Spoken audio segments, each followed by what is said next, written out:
गोस्वामी जी महाराज पूर्व प्रसंग में वर्णन किए। रावण ने यह कहा कि बानर की एक विशेषता है कि जो उसका पालन करता है उसके हित के लिए बानर अनेक उपाय करता है। अर्थात बानर स्वामी भक्त जाति है। मैं गुण ग्राहक परम सुजान हूँ, इसलिए तुम्हारी कटुता को अनसुनी करता हूँ।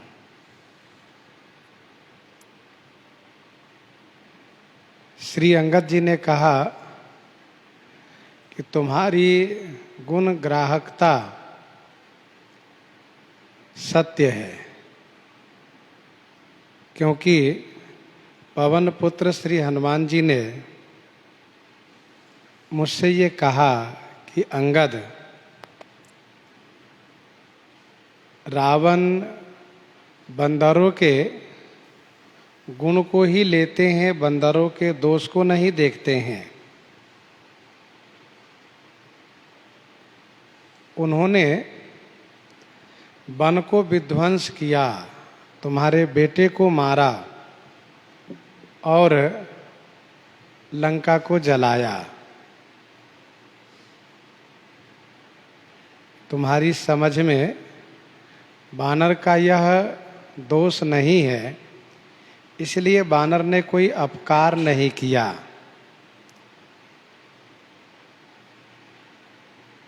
इसमें भी व्यंग्योक्ति है।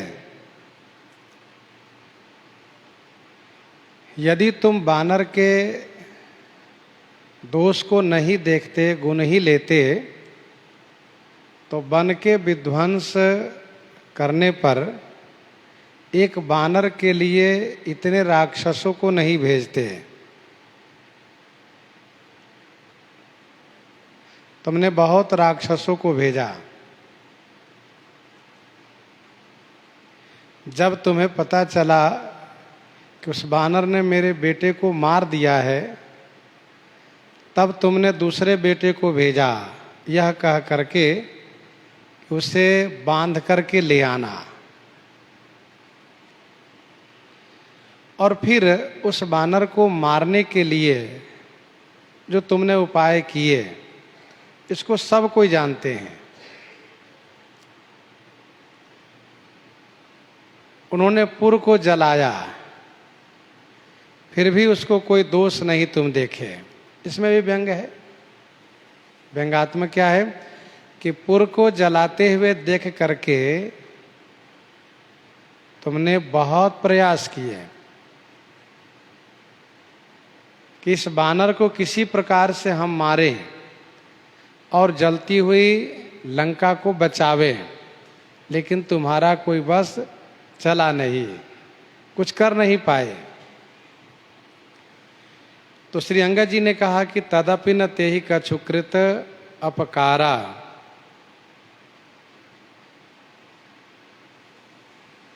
अर्थात तुम अपनी ओर से कोई कसर छोड़े नहीं हो। जब तुम्हारा बस नहीं चलता है, तब तुम कहते हो कि मैं गुण ग्राहक हूँ, परम सुजान हूँ। ये केवल मिथ्या प्रलाप है।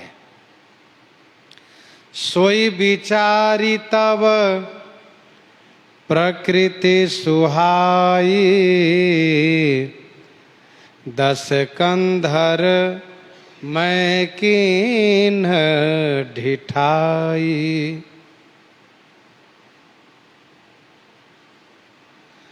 सोई विचारी तब प्रकृति सुहाई, दस कंधर मैं किन्ह ढिठाई। हे दस कंधर, तब सुहाई प्रकृति, सोई तब सुहाई प्रकृति को विचार करके मैंने भी ढिठाई की है। सोई विचारी तब प्रकृति सुहाई। कौन सी सुहाई प्रकृति? तो वही जो तुम्हारी सुंदर प्रकृति है कि तुम गुण ग्राहक हो, परम सुजान हो। बानर जाति में दोष नहीं देखते हो, उसमें गुण देखते हो, क्योंकि बानर का काम ही है नाचना कूदना तोड़ फोड़ करना। दशकंधर, मैंने भी ढिठाई की। मैंने क्या ढिठाई की? तुम्हारे बेटे को मारा और तुम्हें कटु कहा, ये मैंने ढिठाई की। और इतना ही नहीं, देखे आई जो कछु कपिभाखा, देखे आई जो कछु कपिभाखा, तुम्हारे लाजन रोशन माखा। जो कछु कपि भाखा आई देख्यो। जो कुछ कपि श्री हनुमान जी ने कहा था उसको मैंने आकर के देखा। क्या कहा था? यही कि अंगद जी, रावण को न लाज है, न क्रोध है, न माख है। मैंने वह देख लिया। तुम्हारे लाज न रोष न माखा। देख्यो आई जो कछु कपि भाखा, तुम्हारे लाजन रोष न माखा।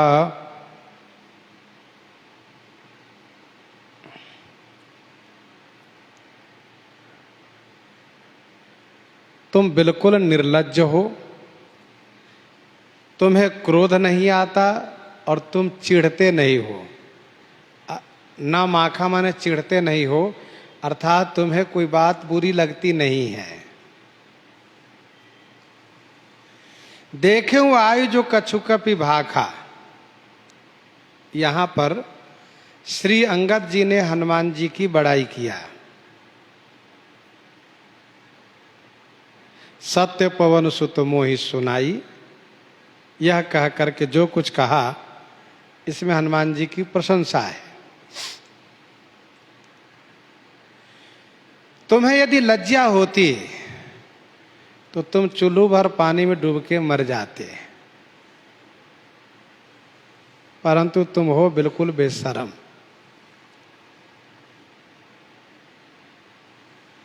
हमहु सुनी कृत परत्रिय चोरी,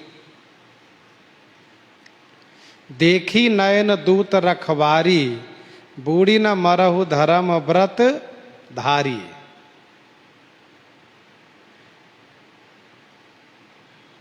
तुम निर्लज्ज हो। तुम्हें रोष होता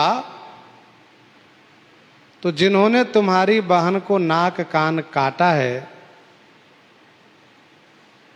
उनसे बदला लेने के लिए उनके पास गए होते, घर में दुबके नहीं होते। इसका मतलब तुम्हें रोष नहीं है, तुम्हें माख नहीं है। इसलिए मैं जो कुछ कहता हूं तो तुम बुरा नहीं मानते हो।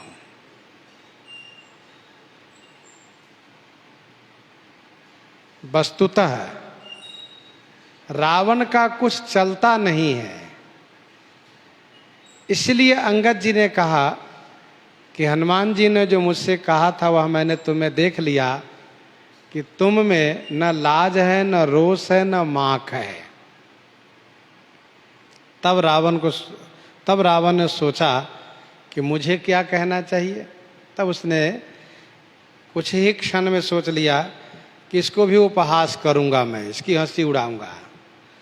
जौ असीमति पीतु खायहु कीसा, कहियस बचन हंसा दस सीसा। जौ असीमति पितु खायहु कीसा। जौ यदि तुम्हारी ऐसी बुद्धि है, अरे वो कीसा वानर, यदि तुम्हारी ऐसी बुद्धि है इसलिए तुमने अपने पिता को खा गए, बाप को खा गए। कहियस बचन हंसा 10 शीशा, ऐसा वचन कह करके 10 शीशा 10 मुख से खिल खिल खिल खिल खिल खिल करके हंस पड़ा। जौ असीमति पितु खायहु कीसा, कहियस बचन हंसा 10 शीशा।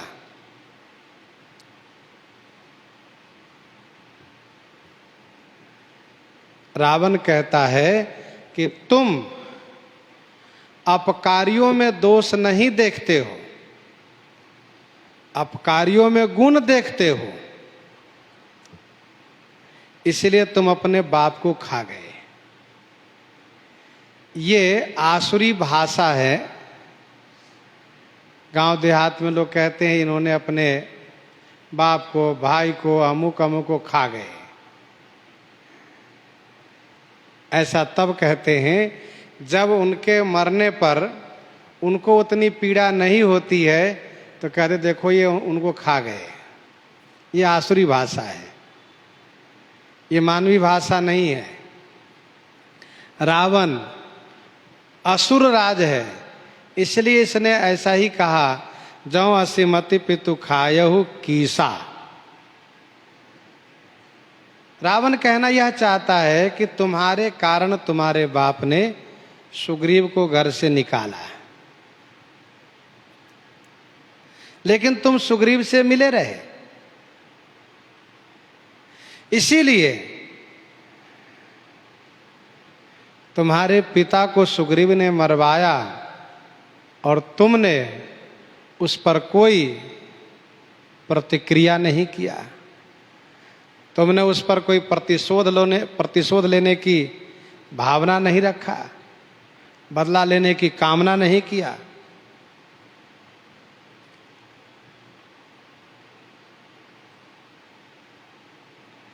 जौ असीमति पितु खायहु कीसा। रावण कहना यह भी चाहता है कि तुम्हारे में यदि लाज, रोष और माख होता तो तुम अपने पिता के मारने वालों से बदला लेने की इच्छा रखते, लेकिन तुम्हें अपने पिता के मरने पर कोई चिंता नहीं है, कोई लाज, कोई रोष, कोई माख नहीं है तुम्हें। कहियस बचन हंसा 10 शीशा। श्री अंगद जी ने उसी की भाषा में जवाब देते हुए कहा, पितहि खाई खाते हूँ पुनि तो ही, अब ही समुझी पराक मोही। पितहि खाई, पिता को खा करके पूर्णिमा ने फिर मैं तुम्हें भी खाता। ये उसी की भाषा में जवाब है। तुमने कहा कि तुम अपने बाप को खा गए, ठीक है, मैं अपने बाप को खा गया, तो तुम मेरे पिता के, मेरे बाप के तुम मित्र हो, तो मेरे पिता के मित्र होने के नाते मैं तुम्हें भी खाता। अर्थात श्री राम विरोधी होने के कारण, श्री राम विरोधी होने के कारण मेरे बाप मारे गए और तुम भी श्री राम से विरोध रखते हो, विरोध करते हो, इसलिए तुम्हें भी मैं मारता। परंतु अब ही समुझ परा कछु मोही। अब ही माने अभी अभी इस सभा में आने पर मुझे कुछ इस प्रकार से समझ में आया। अब ही समुझ परा कछु मोही।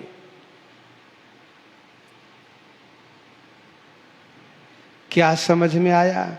तो श्री अंगद जी कहते हैं, बाली बिमल जस भाजन जानी, हतऊ न तो ही अधम अभिमानी।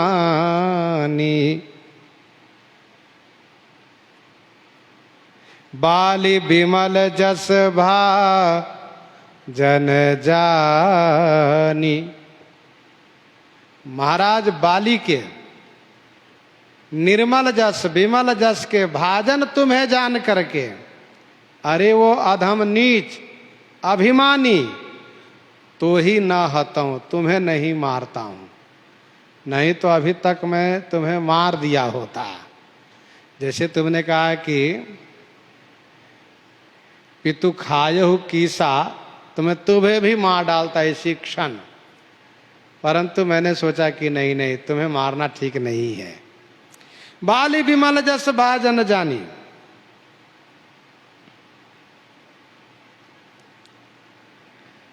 तुम्हें जब मैंने देखा तो मेरे मन में विचार आया कि रावण के जिंदा रहना बहुत जरूरी है। यह जब जिंदा रहेगा तो मेरे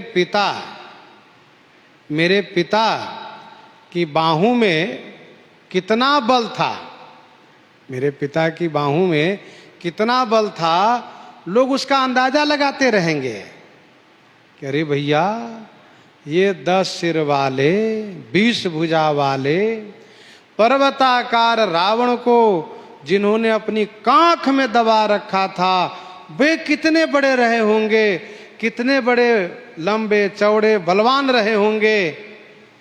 तो तुम्हें देख करके लोग मेरे पिता को याद करेंगे, इसीलिए मैं तुम्हें जिंदा छोड़ रहा हूं, नहीं तो मैं तुम्हें मार देता।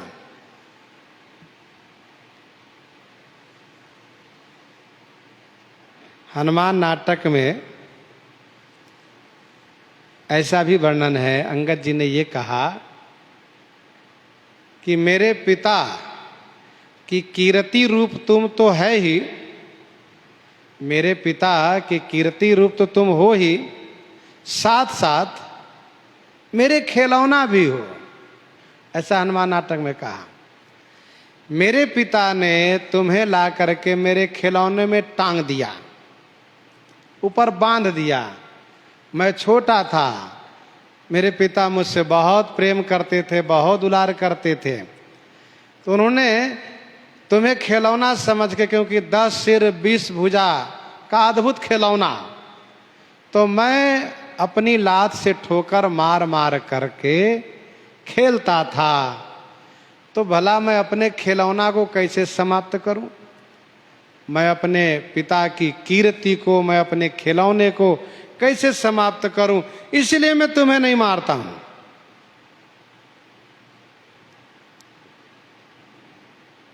अच्छा एक बात तुम बताओ, एक ही रावण है कि और कोई रावण है? रावण ने कहा रावण तो एक ही है। कहा नहीं नहीं, मैंने कुछ और रावण के बारे में सुना है। सही सही बताना, उनमें से तुम हो कि उनसे अलग कोई हो? कहु रावण रावण जग के ते, मैं निज श्रवण सुने सुनु जेते। कहु रावण रावण जग के ते। कहु रावण रावण जग केते, मैं निज श्रवण सुनऊं सुने सुनु जेते।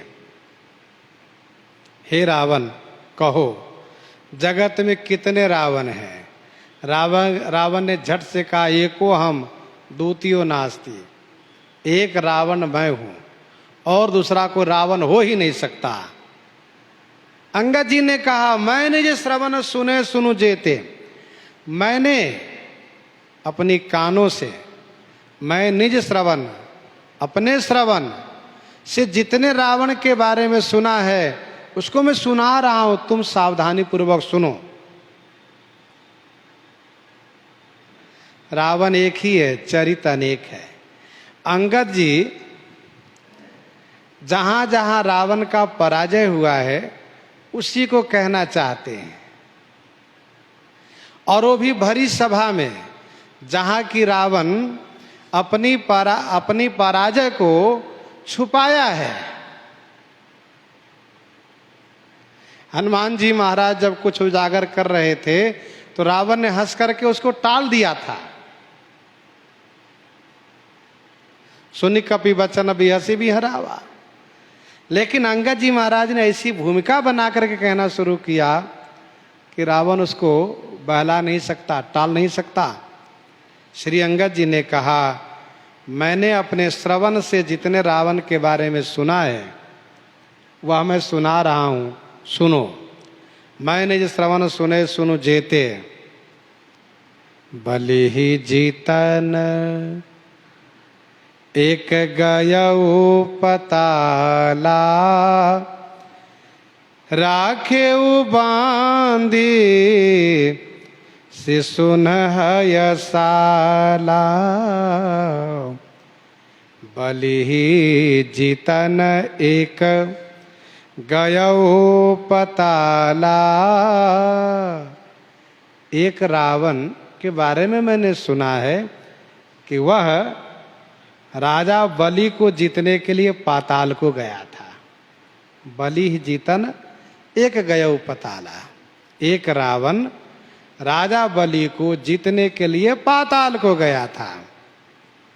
तो वहां शिशुन माने बच्चों ने उसे हयशाला बांधी राखे। हयशाला माने घुड़शाला में बांध रखा था।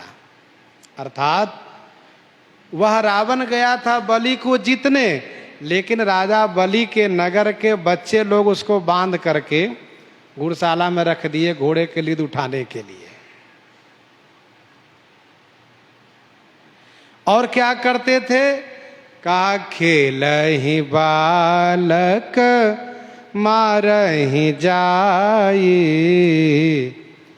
दया लागे बलि दीन छोड़ाई,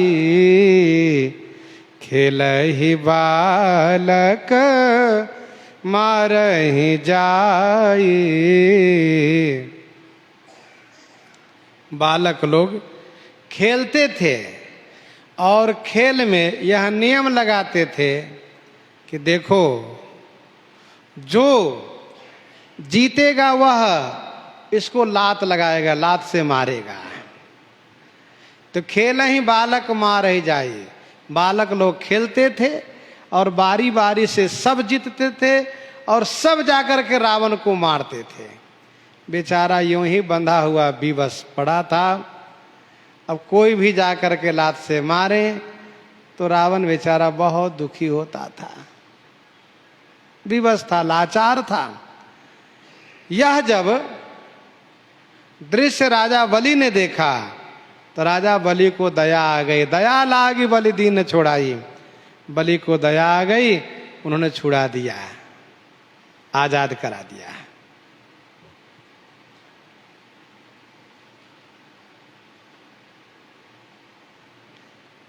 रावण ने सुना कि राजा बलि के द्वारपाल बड़े ही सबल हैं और उस द्वारपाल के कारण राजा बलि को कोई परास्त नहीं कर सकता है, तो मैं क्यों न जा करके राजा बलि को परास्त कर लूं, जिससे बलि से भी विशेष मैं माना जाऊंगा। पहुंचा। ठाकुर जी ने वहां के बच्चों को बल दे करके भेज दिए और बच्चों ने जा करके उनको बांध लिए। कहीं कहीं कथा ऐसी है कि उसके सिर पर दिया जला करके नचवाते भी थे। कल भेद हरिचरित सुहाए। मानस जी की पंक्ति के अनुसार बलि ही जितन एक गयऊ पताला, राखे बांध से सुन है साला, खेल ही बालक मार ही जाई, दया लागी बलि दीन छोड़ाई। दया लागी बलि दीन छोड़ाई। अब ये कथा किस ग्रंथ की है, टीकाकारों ने इसका स्पष्ट नहीं किया है, परंतु मानस जी में जब यह कथा प्रस्तुत है तो इस बात को ध्यान रखना चाहिए कि नाना पुराण निगमागम सम्मतम यद रामायणे।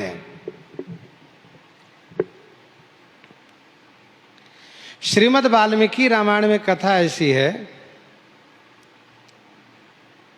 कि रावण जब बलि के पास पाताल में गया है तो राजा बलि ने उससे गोद में बैठा